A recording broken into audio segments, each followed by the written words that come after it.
At Crate & Barrel, 70% of customers are female, and CEO Neela Montgomery is trying to make sure that women are represented at the retailer. In today's Business of Equality, she explains that mission to our Emma Chandra.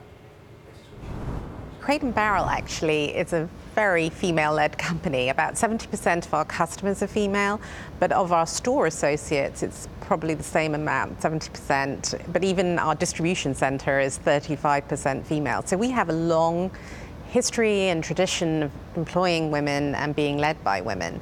And whilst I'm the first female CEO we've had for some time, we previously have had a female CEO, and my leadership team is 75% female. So I feel that actually it's not simply about my leadership, it's also about the fact that we really are a business led by women for women. Is it important that management of a business reflects its customer base? I feel very strongly that that is our North Star, that we should try as much as possible to reflect the customers we serve, just because that helps us to be a more customer-focused, customer-obsessed organisation.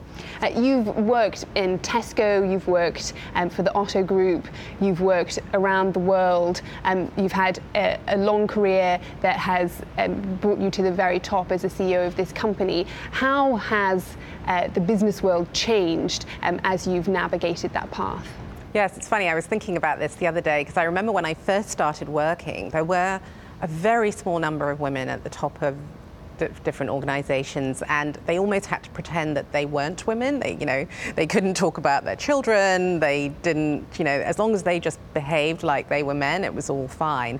And now with my generation of friends, many of whom are CEOs or leaders in other organizations or in government, I feel that we're much more able to blend our whole lives together and talk about, our family life, our work life, the struggles of managing the two, and integrate that much more into who we are at work. We no longer have to wear a corporate armor.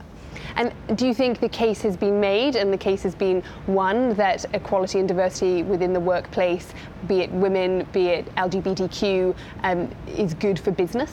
I think the case has certainly been made. Whether or not it's been won is a different question, because obviously we all look at the Fortune 500 and we see a decline in the number of female CEOs. So I do think there are cultural challenges around how do we take the incredible success we're seeing from women in education and translate that into business leadership. Why are so many women opting out of a corporate career? And I really do believe that some of that is cultural, around how they feel represented at senior levels, but also, some of that is, as a CEO, you manage not just your company, but your investment community. How strong is the investment community around some of these issues? What would you do, or what do you do, in order to address those issues? Well, I talk about it much more openly than I think previous generations did. I talk about some of the choices I've had to make and some of the challenges, because I don't think it's helpful to younger women for them to think that there aren't challenges ahead, because when you hit them, you suddenly feel like maybe I'm the only one, and therefore you start to, I see some of my friends opting out because they think, well, I want to have more control of my life, I want to have more control of my career, and I want to do it on my own terms. And therefore entrepreneurship's a good route, or pluralism is a good route.